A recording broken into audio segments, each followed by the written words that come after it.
വേദനയെക്കാളും കൂടുതൽ ആലോചിച്ച് കരുന്ന ഒരു സമയമുണ്ട്. അതായത് ഇങ്ങനെ ഉമ്മൊരിക്ക ഒരു കല്യാണത്തിനോ മറ്റോ പോയ സമയത്ത് ഞാൻ ഒറ്റക്കായിരുന്നു വീട്ടിൽ. അപ്പോൾ ആ സമയത്ത് പെങ്ങളെന്തോ ഫോണിലോ മറ്റോ സംസാരിക്കുക, എന്തോ മുകളിലുണ്ട്, ഞാൻ വിളിച്ചിട്ടുമില്ല അങ്ങനെ.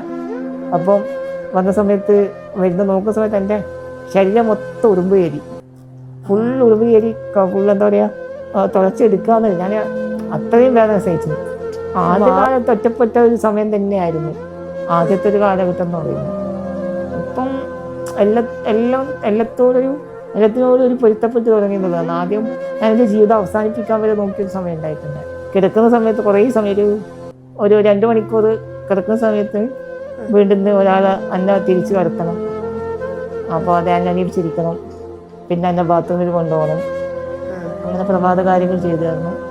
അതൊക്കെയാണ് ഇപ്പോഴത്തെ ബുദ്ധിമുട്ട്. എൻ്റെ ഒരു അവസ്ഥ എന്ന് പറയുമ്പോൾ മറ്റൊരാൾക്ക് സ്വന്തമായിട്ട് ആത്മഹത്യയെങ്കിലും ചെയ്യാൻ പറ്റും. എന്നെപ്പോലെ സ്വന്തമായിട്ട് ആത്മഹത്യ പോലും ചെയ്യാൻ പറ്റാത്ത ഒരാളാണ്. പാസ്പോർട്ട് ഉള്ളിൽ ബാത്റൂം ഇല്ല. അപ്പം ഉള്ളിലെ ബാത്റൂം ഇല്ലാത്തതുകൊണ്ട് പുറത്തുനിന്ന് എൻ്റെ ഉമ്മ ഇങ്ങനെ എടുത്തുകൊണ്ടായിരുന്നു. അപ്പോൾ ആ ബാത്റൂമിൽ ഇങ്ങനെ എടുത്തുകൊണ്ടിരുന്ന സമയത്ത് ഞാൻ നൂലായിട്ടാണല്ലോ ഉണ്ടാവുക. അപ്പോൾ പെട്ടെന്ന് ഇങ്ങനെ പുതച്ച തുണിയോ മറ്റോ നീങ്ങിയ സമയത്ത് അതായത് ഉള്ളിൽ ആളും ഉണ്ട്. അപ്പോൾ ഞാൻ ഏകദേശം എനിക്കൊരു ചെറിയൊരു വയസ്സുണ്ട് ആ സമയത്ത്. അപ്പോൾ പെട്ടെന്ന് എനിക്ക് അസുഖം വന്നു. ഞാൻ കേട്ടിട്ടുണ്ട് എന്നോട് ഇങ്ങനെ പുറത്ത് എൻ്റെ പെങ്ങളെ കല്യാണം വേണമെന്ന് പറയുമ്പോൾ ഒരാൾ പറയുന്ന സമയത്ത്, അപ്പോൾ കല്യാണത്തിന് ഡിസ്കഷൻ നടക്കുന്ന ഒരു സമയം ഉണ്ടായിരുന്നു. അപ്പോൾ ആ സമയത്ത് ഒരാൾ ഇങ്ങനെ എനിക്കിങ്ങനെ സുഖമില്ലാത്തൊരു മോനുണ്ടാകുന്ന സമയത്ത് എനിക്ക് എങ്ങനെയാണ് എൻ്റെ പെങ്ങൾക്ക് എങ്ങനെയാണ് ഒരാൾ വരുവാന്നൊക്കെ രീതിയിലൊരു സംഭാഷണം വന്നിട്ട് ഉമ്മ ഇങ്ങനെ കരയുന്നൊക്കെ കേട്ടിട്ടുണ്ടായിരുന്നു. മാറ്റുന്ന സമയത്ത് കുറച്ച് സമയത്തേക്ക് എനിക്ക് സൗണ്ടൊന്നും ഇല്ല.